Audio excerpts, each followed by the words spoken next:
హాయ్లో my dear friends, welcome back to our channel. ఈ వీడియోలో ఏంటంటే ఏపీ ఎంసెట్ కౌన్సిలింగ్ సంబంధించి రిజిస్ట్రేషన్ అనేది ఓపెన్ అయ్యింది కదా. సో రిజిస్ట్రేషన్స్లో చాలామంది చాలా మిస్టేక్స్ అనేది చేస్తున్నారు. సో ప్లీజ్ ఈ వీడియోలో ఏంటంటే మిస్టేక్స్ అనేది ఒక 8 మిస్టేక్స్ అయితే చెప్తాను అనమాట. సో 8 or 9 అయితే చెప్తాను. సో దీన్ని అయితే మీరైతే ఎగ్జాక్ట్గా కంపల్సరీగా ఫాలో అనేది అవ్వండి. లేదు అంటే మీకు మళ్ళీ మీకు సర్టిఫికేషన్ వెరిఫికేషన్లో మళ్ళీ మీరు సర్టిఫికేట్ అనేది మళ్ళీ రీఅప్లోడ్ చేయాలి. సో రీఅప్లోడ్ చేశాక మళ్ళీ అది కన్ఫర్మ్ కాకున్నట్లయితే మళ్ళీ ఇంకొకసారి అప్లోడ్ చేయాలి. లేదంటే మళ్ళీ హెల్ప్ డెస్క్ దగ్గరికి వెళ్ళాలి. లేదంటే మీకు ఏం తెలియకున్నట్లయితే మళ్ళీ చాలా ప్రాబ్లం అనేది అవుతుంది అనమాట. సో దానికి సంబంధించి వీడియోలో అయితే నేను మీకు మస్ట్ అండ్ షుడ్ యొక్క 8 పాయింట్స్ అయితే మీరు ఆన్ పాయింట్గా మీరైతే ఫాలో అనేది అవ్వండి. అండ్ ఎవరైతే ఎంసెట్ కౌన్సిలింగ్ కోసం వెయిట్ చేస్తున్నారో వాళ్ళకైతే తప్పకుండా వీడియో అనేది షేర్ చేయండి. సో కొద్దిగా యొక్క ఎంసెట్ వీడియోస్కి కొద్దిగా సపోర్ట్ చేస్తారనేసి అనుకుంటూ ఇంకా వీడియోలోకి వెళ్ళిపోయినట్లయితే ఫస్ట్ ఆఫ్ ఆల్ మనకు వెబ్సైట్ అయితే ఇలా ఉంటుంది కదా. నేను మీకు క్లియర్గా స్క్రీన్ పైన డిస్ప్లే చేస్తున్నాను కదా. సో మనకైతే నార్మల్గా చూస్తున్నట్లయితే సో మనకైతే వెబ్సైట్ అనేది ఇలా ఉంటుంది. సో ఇలా చూసుకున్నట్లయితే ఫస్ట్ ఆఫ్ ఆల్ నేను మీకు ఎలా రిజిస్ట్రేషన్ అనేది చేయాలనేసి నేను మీకు నేను వీడియో అనేది చేశాను. ఎవరైనా వీడియో చూడకున్నట్లయితే చూసేయండి. ఇక్కడ చూసుకున్నట్లయితే ఎలాగైతే సో క్యాండిడేట్ రిజిస్ట్రేషన్ అనేసి ఫస్ట్ ఆఫ్ ఆల్ మీరు క్లిక్ చేశాక మీరైతే అక్కడ మీ డీటెయిల్స్ అనేది ఇచ్చాక మీరైతే డీటెయిల్స్ అన్ని క్రాస్ చెక్ చేసుకొని మీరైతే అలాగైతే చేసుకోవచ్చు కదా. అండ్ ఇంకోటి ఏంటంటే మీరు ఫస్ట్ ఆఫ్ ఆల్ సో నేను ఫస్ట్ పాయింట్ ఏంటంటే సో ఫస్ట్ పాయింట్ అన్నది మీరు ఆధార్ కార్డ్ అట్లాగే రేషన్ కార్డ్స్లో ఏమైనా మిస్టేక్స్ ఉన్నాయా లేదా అన్నది చెక్ చేసుకొని నేను నార్మల్గా వీడియో అనేది చేశాను ఏ సర్టిఫికేట్స్లో ఏమేమి మిస్టేక్స్ అనేది ఉండకూడదు అనేసి. సో దాన్ని ఎవరైనా చూడకున్నట్లయితే చూడండి. ఫస్ట్ ఆఫ్ ఆల్ మీరైతే so Aadhaar card ration card so దీనిలో అయితే ఎలాంటి రిజిస్ట్రేషన్ అనేది లేకుండా చూసుకోండి, ఓకేనా. అండ్ ఇంకోటి ఏంటంటే రిజిస్ట్రేషన్ చేసేటప్పుడు అన్నీ చూసుకోండి, ఓకేనా. సో అంటే ఫర్ ఎగ్జాంపుల్ నేను మీకు చెప్తాను చూడండి. ఇలా మీరు వెబ్సైట్లోకి మీరు లాగిన్ అయ్యాక మీకు ఇలా చూపిస్తుంది కదా. ఇలా చూసుకున్నట్లయితే ఫస్ట్ ఆఫ్ ఆల్ మీరు ఇక్కడ నేమ్ ఆఫ్ ది క్యాండిడేట్ అని ఉంది కదా, దీన్ని కూడా మీరు చెక్ చేసుకోవాలి. అలాగే డేట్ ఆఫ్ బర్త్ ఉంది కదా, డేట్ ఆఫ్ బర్త్ చెక్ చేసుకోండి. ఆధార్ కార్డ్ నెంబర్ అనేది లాస్ట్ 3 డిజిట్ నెంబర్ అయితే ఉంటుంది, దాన్ని కూడా చెక్ చేసుకోండి. అండ్ ఇంకోటి ఏంటంటే మెయిల్, ఇది మస్ట్ అండ్ షుడ్ మెయిల్ కూడా చెక్ చేసుకోండి. అండ్ మెయిల్ అనేది ఇవ్వండి, మెయిల్ అక్కడ లేకుంటే. అలాగే రీజన్ అనేసి ఉంది కదా, రీజన్ దగ్గర ఏంటంటే మీరు నియర్ బై మీకు ఏ యూనివర్సిటీ ఉంది దాని యొక్క నేమ్ అనేది ఇస్తారు. సో ఇంకోటి ఏంటంటే ఫాదర్ నేమ్ అలాగే జెండర్. సో ప్రతి ఒక్కటి జెండర్ అయితే నార్మల్గానే సో మీకైతే కరెక్ట్గానే ఉంటుంది. అలాగే మైనారిటీ ఇదేంది ఉందో సో దీని అయితే చూసుకోండి. అలాగే క్యాస్ట్ అనేది మస్ట్ అండ్ షుడ్ మీరైతే చూసుకోవాలన్నమాట, ఓకేనా. సో క్యాస్ట్ అనేది మస్ట్ అండ్ షుడ్ చూసుకోండి. అలాగే ఇన్కమ్ సంబంధించి కూడా మీరైతే సర్టిఫికేట్ అనేది పక్కా కంపల్సరీగా మీరైతే అప్లోడ్ చేయాలి కదా. సో అదైతే పిఎన్జిలోనే ఉండేటట్లు చూడండి, ఓకేనా. అదైతే పిఎన్జిలో ఉండేటట్లయితే చూసేసుకోండి. అలాగే మొబైల్ నెంబర్ అనేది మస్ట్ అండ్ షుడ్ చూసుకోండి గైస్. ఎందుకంటే మొబైల్ నెంబర్ అన్నది సో మీరైతే సో మొబైల్ నెంబర్కి సంబంధించి నేను మళ్ళీ మాట్లాడతాను. సో ఇలాగైతే ఫస్ట్ ఆఫ్ ఆల్ ఈ యొక్క డీటెయిల్స్ అన్ని చూసుకోవాలి, ఓకేనా. అండ్ మీకు ఏదైతే స్కూల్ నేమ్స్ ఉన్నాయో అదంతా మీరు మస్ట్ అండ్ షుడ్ చూసుకోండి. సో మీకు చూసుకొని మీకు ఏమైనా ఇన్కేస్ ఏమైనా మిస్టేక్స్ ఏమైనా ఉంటే సో కింద నేను లాస్ట్ వీడియోలో చెప్పాను కదా ఎలా చేంజ్ చేయాలి అని. సో అలాగైతే చేంజ్ చేసేయండి, ఓకేనా. సో అలాగైతే చేంజ్ చేయాలన్నమాట. అండ్ ఇంకోటి ఏంటంటే మీకు ఫోన్పే చేసేటప్పుడు మీకు నెట్ బ్యాంకింగ్ మీద ఐడియా ఉంటేనే చెయ్యండి, లేకపోతే చెయ్యకండి, ఓకేనా. సో నేను మీకు కంపల్సరీగా నేను రిపీటెడ్గా చెప్తున్నాను చూడండి. మీకు సో ఫోన్పే అంటే ఐ మీన్ సో మీకు యూపీఐ కానీ లేదంటే నెట్ బ్యాంకింగ్ కానీ సో ఇలాంటి దానిపైన మీకు సో కంపల్సరీగా మీకు నాలెడ్జ్ అనేది ఉంది అంటేనే మీరు సో థర్డ్ పాయింట్లో నేను చెప్తున్నాను. సో మీకు నాలెడ్జ్ అనేది ఉంటేనే మీరైతే మీ యొక్క పేమెంట్ అనేది చెయ్యండి. లేకపోతే ఇంకా మీకు క్లియర్గా చెప్పాలంటే మీరు సో ఫర్ ఎగ్జాంపుల్ ఓసీ వాళ్ళు అయితే 1200 పే చేస్తారు, ఎస్సీ ఎస్టీ వాళ్ళు అయితే 600 పే చేస్తారు. సో మీరు ఇంత పే చేస్తున్నారు కదా, నార్మల్గా నెట్ సెంటర్ దగ్గరికి వెళ్తే ఒక 20 లేదంటే 30 లేదంటే ఇంకా 50 రూపీస్ తీసుకొని వాళ్ళైతే పే చేయడం అయితే జరుగుతుంది అనమాట. సో అలాగైనా చెయ్యండి. లేదంటే మీ బ్రదర్స్కి లేదంటే ఎవరైతే సో కొద్దిగా నాలెడ్జ్ అనేది ఉంటుంది కదా సో వాళ్ళకైతే పే చేసి మీరైతే పే అనేది చేయండి. అంటే మళ్ళీ మీకు సో 1200 కదా. సో మళ్ళీ మీకు అది ఇన్ కేస్ అంటే కొన్ని చోట్ల కొన్నిసార్లు ఏంటంటే మనకైతే రిఫండ్ అనేది అవుతుంది, కొన్నిసార్లు ఏంటంటే రిఫండ్ కూడా అవ్వదు, ఓకేనా.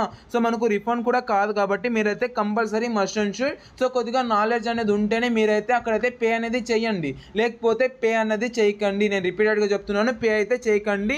ఎవరికైతే నాలెడ్జ్ ఉందో వాళ్ళకైతే ఇవ్వండి, వాళ్ళైతే మీకు పే చేసి మీకైతే ఇస్తారు, ఓకేనా. సో అండ్ ఇంకోటి ఏంటంటే సో పాయింట్ నెంబర్ 4 అయితే చెప్తున్నాను చూడండి. సో పాయింట్ నెంబర్ 4లో మీరు ఏంటంటే మొబైల్ నెంబర్ అనేది క్రాస్ చెక్ చేసుకోండి, ఓకేనా. సో మొబైల్ నెంబర్ అనేది చూసుకోండి. అండ్ ఏదైతే మొబైల్ నెంబర్కి I mean so me smart mobile number ఏదైతే ఉందో దాన్నే ఇచ్చండి. సో ఏదో వర్క్ అవ్వకునే నెంబర్ అనేది ఇస్తారు, సో మళ్ళీ దానికైతే ఓటీపీ అనేది వెళ్ళదు. సో అలాంటి చాలా ప్రాబ్లమ్స్ అనేది ఫేస్ చేయాల్సి ఉంటుంది కాబట్టి సో మీరు ప్రెజెంట్ ఏదైతే యూజ్ చేస్తున్నారో ప్రెజెంట్ ఏ దానికైతే మీరు రీఛార్జ్ అనేది చేపిస్తారో సో ఓన్లీ దానికి ఒక్కదానికే పే చేయండి, ఓకేనా. సో ఆ యొక్క నంబర్ ఒక్కటే మీరు అక్కడ ఇవ్వండి, లేదంటే మళ్ళీ మీకు ప్రాబ్లం అనేది అవుతుంది. సో రిజిస్ట్రేషన్లో కాకుండా కూడా మీరైతే వెబ్ ఆప్షన్లో కానీ లేదంటే సో అలాంటి టైంలో అయితే మీకైతే చాలా ప్రాబ్లం అనేది అవుతుంది. కాబట్టి సో ఏ నంబర్ అయితే మీరు యూజ్ చేస్తారో రెగ్యులర్గా, ఏదైతే యూజ్ చేస్తారో లేదంటే రెగ్యులర్గా ఏ నెంబర్కి అయితే ఓటీపీస్ లేదంటే మెసేజెస్ సో ఇలాంటిది ఏదైతే వస్తుందో సో దాన్ని ఇవ్వండి, ఓకేనా. అండ్ ఇంకా కొంతమంది ఏమంటున్నారంటే భయ్యా మేము మా ఫాదర్ నెంబర్ ఇవ్వనా లేదంటే మా మదర్ నెంబర్ ఇవ్వాలా లేదంటే సో ఎవరైతే గార్డియన్ ఉన్నారో సో తంది ఇవ్వాలా లేదంటే నా నెంబర్ ఇవ్వాలా అంటే సో ఈజీగా మీ నెంబరే ఇచ్చండి, ఎందుకంటే మీరే కదా చూసుకుంటారు ప్రతి ఒక్కటి. సో మీ నెంబరే ఇచ్చండి, లేదంటే ఎవరైతే మీ రిజిస్ట్రేషన్కి సంబంధించి లేదంటే మీ వెబ్ ఆప్షన్కి సంబంధించి మీ కౌన్సిలింగ్ ప్రాసెస్ అంతా ఎవరైతే చూసుకుంటారో వాళ్ళకన్నా ఇచ్చేయండి, ఈజీగా వాళ్ళైతే చూసుకుంటారు అనమాట. సో అది. అండ్ ఇంకోటి ఏంటంటే నెక్స్ట్ పాయింట్ చూసుకున్నట్లయితే మనకు క్లియర్గా నేను మీకు చెప్తున్నాను చూడండి, కావాల్సింది మీకు అర్థం కాకున్నట్లయితే ఇంకోసారి చూడండి. సో పాయింట్ నెంబర్ 5లో ఏంటంటే ఈమెయిల్ ఐడి అన్నది ఇవ్వండి, ఓకేనా. సో ఈమెయిల్ ఐడి అన్నది మస్ట్ అండ్ షుడ్ మీరైతే ఇవ్వాలన్నమాట, ఎందుకంటే సో ఈమెయిల్ ఐడి అనేది ఇచ్చారనుకోండి, ఇన్ కేస్ మీకు ఏమైనా ప్రాబ్లం ఉంటే మెయిల్ అనేది చేస్తారు. సో మెయిల్ అనేది చేస్తే మీకు ఏం మెయిల్ అయితే ఇచ్చారో సో ఆ మెయిల్కి తొందరగా రిప్లై ఇచ్చే ఛాన్స్ అయితే ఉంటుంది. కాబట్టి మీరైతే మస్ట్ అండ్ షుడ్ మెయిల్ అనేది ఇవ్వండి, ఓకేనా. సో మెయిల్ అనేది ఇస్తేనే మీకైతే సో కొద్దిగా ఫేవర్ అనేది అవుతుంది అనమాట. సో అందరూ కొద్దిగా దృష్టిలో ఉంచుకోండి. అండ్ ఇంకోటి ఏంటంటే చాలామంది ఏమంటున్నారంటే మాకు రిజిస్ట్రేషన్ అనేది అవ్వట్లేదు భయ్యా, లేదంటే మాకు పేమెంట్ అనేది అవ్వట్లేదు అనేసి చాలామంది మెసేజ్ చేస్తున్నారు అనమాట. కావాల్సిన నేను మీకు చూపిస్తాను. సో చాలామంది రిపీటెడ్గా నాకైతే మెసేజెస్ అనేది చేస్తున్నారు అనమాట. సో పేమెంట్ అనేది చూస్తున్నట్లయితే మాకు అవ్వట్లేదు, లేదంటే పేమెంట్ అనేది ఎర్రర్ వస్తుంది, సో మేము ఏం చేయాలి భయ్యా, మీరు చెప్పినట్లే చేశాను, సో నేను ఏం చేయాలనేసి చాలామంది రిపీటెడ్గా అడుగుతున్నారు. సో ఏంటంటే మీరు ఈవినింగ్ లేదంటే మీరైతే టుమారో అయితే చెయ్యండి. చాలామంది ఏంటంటే ఈవినింగే కంప్లీట్ అయ్యే లెక్క, లేదంటే సో ఒక గంట లోపలే అదంతా కంప్లీట్ అయిపోయే లెక్క. సో అందరూ ఒకటేసారి వెబ్సైట్ దగ్గరకు వచ్చేసి అందరూ అనేసి వెబ్సైట్లో అయితే చాలామంది ట్రై అనేది చేస్తారు. సో అలాగైతే చేయకండి, ఎందుకంటే సో అదేం క్లోజ్ ఏమీ అవ్వదు కదా. సో మనకైతే చాలా టైం అనేది ఉంది, ఇంకా 7 days 8 days ఉంది కదా. సో ఈ 8 దాకా మనకైతే టైం అనేది ఉంది. కాబట్టి మీరైతే నిదానంగా చూసుకొని ప్రతి ఒక్కటి మస్ట్ అండ్ షుడ్గా మీరైతే క్రాస్ చెక్ చేసుకున్నాకనే మీరైతే అక్కడైతే అప్లోడ్ చేయాలన్నమాట. సో లేదు అనేసి ఇప్పుడే క్లోజ్ అనేది అయిపోద్ది అనే లెక్క అయితే మీరైతే అప్లోడ్ చేయకండి. మళ్ళీ ఏమన్నా వెరిఫికేషన్లో మీకు ఏమైనా తప్పులు ఏమైనా ఉన్నా లేదంటే మిస్టేక్స్ ఏమైనా ఉన్నా కూడా మీరు చాలా సఫర్ అనేది అవుతారు గాయస్. ఎందుకంటే సో ఎలా చెప్తున్నానంటే సో ఫర్ ఎగ్జాంపుల్ సో చూడండి చెప్తాను. సో ఇఫ్ ఇన్ కేస్ మీ దానిలో ఏమన్నా మిస్టేక్స్ ఏమైనా ఉన్నాయనుకోండి, సో అంటే లైక్ ఒక స్పెల్లింగ్ కానీ లేదంటే నేమే కానీ లేదంటే నంబరే కానీ ఏదన్నా స్పెల్లింగ్ మిస్టేక్స్ ఏమైనా ఉన్నాయనుకోండి, సో దాన్ని మీరు వెరిఫికేషన్ చేయకుండా దాన్ని అట్లాగే అప్లోడ్ చేశారనుకోండి, సో మళ్ళీ మీకు వెరిఫికేషన్ అనేది అవుతుంది అనమాట. లైక్ ఇప్పుడు క్యాష్ ఇన్కమ్ ఏదైతే ఉందో సో క్యాష్ సర్టిఫికేట్ అన్నది మీరు సో నంబర్ అనేది అక్కడ తప్పించారు. సో అక్కడ తప్పించేదని మీకు అది ఆటోమేటిక్గా తీసుకుంటుంది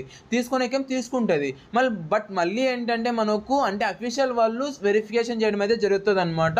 అప్పుడు మీ యొక్క సర్టిఫికేషన్ అనేది వెరిఫికేషన్ కాలేదనుకోండి, మళ్ళీ వాళ్ళు రీఅప్లోడ్ చేయండి అనేసి చెప్తారు. సో మళ్ళీ మీరు రీఅప్లోడ్ చేయాలి. సో మీకు మళ్ళీ దాన్ని రీఅప్లోడ్ చేసి అంటే ఇప్పుడు నంబర్ ఒకటి మీరు ఇచ్చేసినట్లయితే సరిపోద్ది, లేదంటే మళ్ళీ అప్పుడు అంటే సర్టిఫికేట్ అనేది మళ్ళీ వెరిఫికేషన్ చేయాలి, లేదంటే అక్కడ కాలేదనుకోండి మళ్ళీ మీరు అంటే నెట్ సెంటర్ దగ్గరికి వెళ్ళాలి, లేదంటే సో మీరైతే అఫీషియల్ ఏదైతే ఉందో సో దాని దగ్గరికి అయితే వెళ్ళాలి. సో ఎందుకు గాయస్ ఓకే చెప్పండి. సో హెల్ప్ డెస్క్ ఏదైతే ఉందో అక్కడికి మళ్ళీ వెళ్ళేసి వాళ్ళ దగ్గరికి వెళ్ళి వాళ్ళ క్యూలో ఉండి సో వాళ్ళ దగ్గర మాట్లాడి ఎందుకు. సో ఇప్పుడైతే ప్రజెంట్ మీరు మంచిగా క్రాస్ చెక్ చేసుకున్నాకనే మీరైతే వేసేయండి, ఓకేనా. సో అదనమాట. అండ్ ఇంకోటి ఏంటంటే నేను మీకు ఇంకొకటి క్లియర్గా చెప్తున్నాను చూడండి. సో చాలా మందికి మనీ అనేది చాలా ప్రాబ్లం అనేది ఉంటుంది కదా. సో మీరైతే కొద్దిగా చూసుకొని మీరైతే అమౌంట్ అనేది పే చేయండి. చాలామంది ఏంటంటే సో పేమెంట్ చేసేటప్పుడు ఏదో దృష్టిలో ఉంచుకొని లేదంటే క్రాస్ చెక్ చేయకుండా చూసుకుంటారు. సో కంపల్సరీగా మీరైతే క్రాస్ చెక్ చేసుకోండి. అప్పుడే నుంచి ఎందుకు నేను క్రాస్ చెక్ చేసుకోండి అని చెప్తున్నానంటే చాలామంది మస్ట్ అండ్ షుడ్ ఈ యొక్క మిస్టేక్స్ అయితే చేస్తారనమాట. దాని నుంచి నేను రిపీటెడ్గా చెప్తున్నాను. సో దీని అయితే దృష్టిలో ఉంచుకుంటారు అనేసి అయితే అనుకున్నాను. అలాగే మీరైతే పేమెంట్ అనేది మళ్ళీ చెక్ చేసుకోండి. పేమెంట్ అనేది చేశాక మీరైతే చెక్ చేసుకోండి. సో ఈరోజు చేశారనుకోండి, సో టుమారో ఇంకొకసారి చెక్ చేసుకోండి. ఇన్ కేస్ మీకు అవ్వలేదు అనుకోండి, సో మీకైతే ఒక 8 వర్కింగ్ డేస్లో అయితే మీకైతే ఆ యొక్క అమౌంట్ అనేది రిఫండ్ అయిపోద్ది అనమాట. లేదంటే మీరు ఇంకా అఫీషియల్ వాళ్ళకి మెయిల్ చేయాలి. సో మీరు ఇన్ కేస్ మీరు ఇప్పుడే చేశారనుకోండి, పేమెంట్ అనేది అయ్యింది, సో మళ్ళీ మీకు కాలేదనుకోండి, సో ఇఫ్ ఇన్ కేస్ ఒక్కొక్కసారి ఏంటంటే పేమెంట్ అనేది అయిపోద్ది, బట్ మీకైతే సక్సెస్ఫుల్ అనేది అవుతుంది అనమాట. సో అప్పుడైతే మీకు మళ్ళీ వాళ్ళైతే అమౌంట్ అనేది రిటర్న్ చేస్తారంటే ఒక్కొక్కసారి రిఫండ్ అనేది అవుతుంది, ఒక్కొక్కసారి రిఫండ్ అనేది అవుతుంది. సో దాని నుంచి మీరైతే కొద్దిగా దృష్టిలో ఉంచుకొని మీరైతే పేమెంట్ అనేది చేస్తారనేసి అనుకుంటున్నాను. సో ఇదన్నీ కొద్దిగా మీరైతే చూసుకొని మస్ట్ అండ్ షుడ్ దీన్ని అయితే కొద్దిగా ఫాలో అనేది అవ్వండి. సో మీ యొక్క ఫ్రెండ్స్కి అయితే షేర్ చేయండి. సో కౌన్సిలింగ్లో కానీ లేదంటే ప్రతి ఒక్కటి నేను మీకు గైడ్ అనేది చేస్తాను కాబట్టి సబ్స్క్రైబ్ అనేది అనేది చేసుకోండి గైస్. ఇఫ్ ఇన్ కేస్ మీకు ఏమైనా చేయాలి అంటే సో పెయిడ్గా నేనైతే ఆల్రెడీ ఒకటైతే నేను స్టార్ట్ చేశాను. మీకు కావాలంటే వాట్సాప్లో మెసేజ్ చేయండి, దానికి సంబంధించిన డీటెయిల్స్ అనేది సెండ్ చేస్తాను. మీకు ఇఫ్ ఇన్ కేస్ ఓకే అంటే నేను మీకు అయితే గైడ్ చేయడం అయితే జరుగుతుంది అనమాట. మీకు సో వెబ్ ఆప్షన్స్ పెట్టేంత వరకు మీకు మంచి కాలేజ్లో, ది బెస్ట్ కాలేజ్లో మీకు సీట్ వచ్చేంత లెక్క నేనైతే చూసుకుంటాను అనమాట. మా యొక్క టీం అనేది చాలా వర్క్ అనేది చేస్తుంది కాబట్టి సో ఇదైతే పెయిడ్ అనేది పెట్టాను. సో దాని నుంచి కొద్దిగా అర్థం చేసుకుంటారని అనుకుంటూ సో మీకు ఏ చిన్న డౌట్ ఉన్నా కూడా కామెంట్ సెక్షన్లో కామెంట్ చేయండి, నేను మీకు దానికి సంబంధించి రిప్లై అనేది ఇస్తాను, లేదంటే వీడియో అనేది చేస్తాను అనమాట. Thank you so much watching. Have great day. Sending from GN education. మన నెక్స్ట్ వీడియోలో కలుసుకుందాం గాయ్స్. అంతవరకు ఉంటాను. థ్యాంక్ యూ అండ్ జై Hind. Have a great day.